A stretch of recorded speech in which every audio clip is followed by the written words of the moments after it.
The Tampa Bay Buccaneers won on Thursday night in the 2021 season opener, but if there was one thing we noticed, it is they are not this bulletproof, everyone bow down and get out of their way, 17-0 team of destiny that will eventually be a 20-0 team.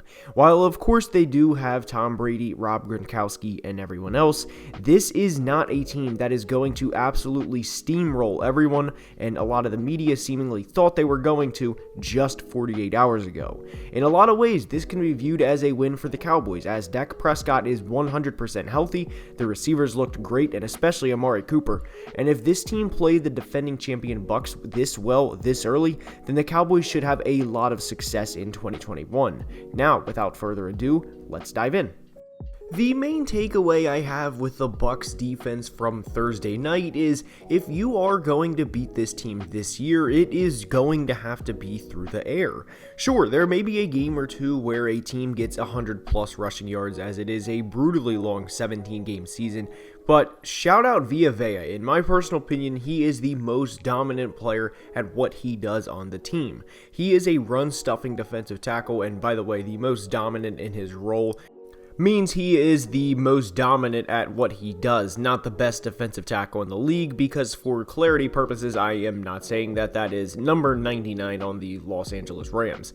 Anyways, Vita Vea is a human forklift, and there were several times on Thursday night where he was picking 300-pound grown men up and simply walking them straight into Dak Prescott's lap. Now, Vita did not get a sack last night, as generally most quarterbacks can outrun him as he is nearly 350 pounds, but he disrupts plays time and time again.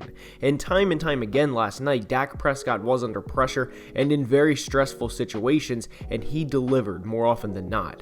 Dak's only interception was a ball that CeeDee Lamb should have caught, and it would have been a tough play to make, don't get me wrong, but if CeeDee is going to be a Pro Bowl player and a player that hopes to be a franchise cornerstone for Dallas, these are plays he has to make, and he had another drop at a point in the game as well.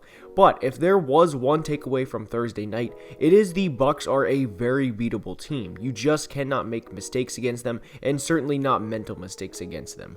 Personally, when I saw the 8-point spread, I was shocked, because this was a team that certainly didn't walk over the Taylor Heineke-led football team in the wildcard round of the playoffs, and won in Green Bay with what could be considered a controversial coaching decision by Matt LaFleur. Yes, wins are wins, don't get me wrong, but the Bucs are not blowing everyone out of the water, and nor will they in 2021. Now, not to continuously beat a dead horse and say the Bucs are a beatable team, but if there was another takeaway from the Bucs, it is that Tom Brady has not lost to father time at all. We saw Drew Brees' arm strength gradually decrease over the past 4 or 5 years, but we saw Tom launch a Hail Mary last night, and he nearly overthrew the end zone, and there were clearly no struggles in terms of getting the football there.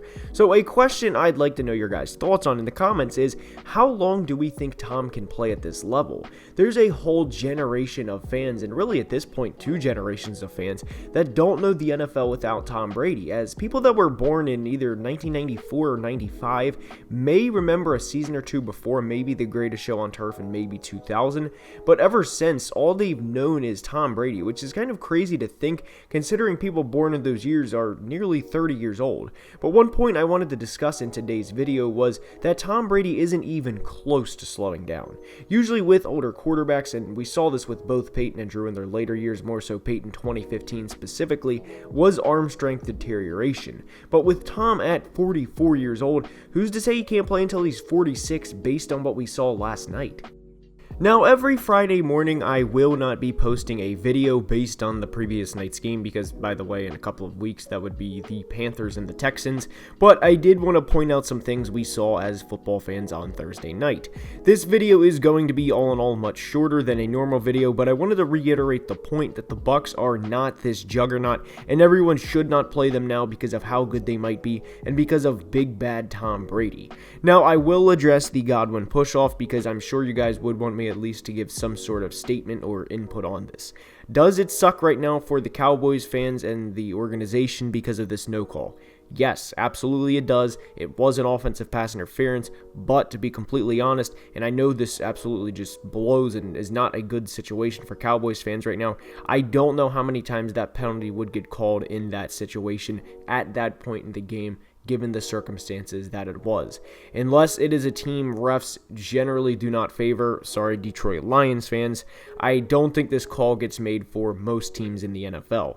But back to the subject of today's video. Will the Bucs be an easy win for anybody? No, absolutely not. But this team week in and week out will not be the team that beat the Chiefs by 22 points. They're not going to be that team, and we saw that last night. Dallas, on the other hand, looks to be good, and they very well could end up winning the NFC Beast. So football team fans, look out for the Cowboys and really the rest of the NFC too for that matter, because the Cowboys can keep up with anyone in the NFL offense-wise. Sure, you may not like Dak Prescott, but the reality is he is one of the best quarterbacks our game has to offer, and the numbers that Dak puts up only supports that.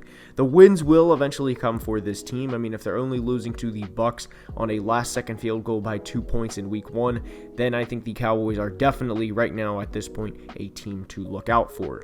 Dak is healthy, and CeeDee Lamb and Amari Cooper should be in for huge years. And as for the Bucs, they put up 31 points last night, and Mike Evans was a non-factor. So yes, they are both great teams, but each respectively have their own weaknesses. Now, with that being said, that's all I have for today's video. I hope you guys enjoyed, and FYI, I am posting daily content on TikTok, so the TikTok is in my description if you want to go follow on there.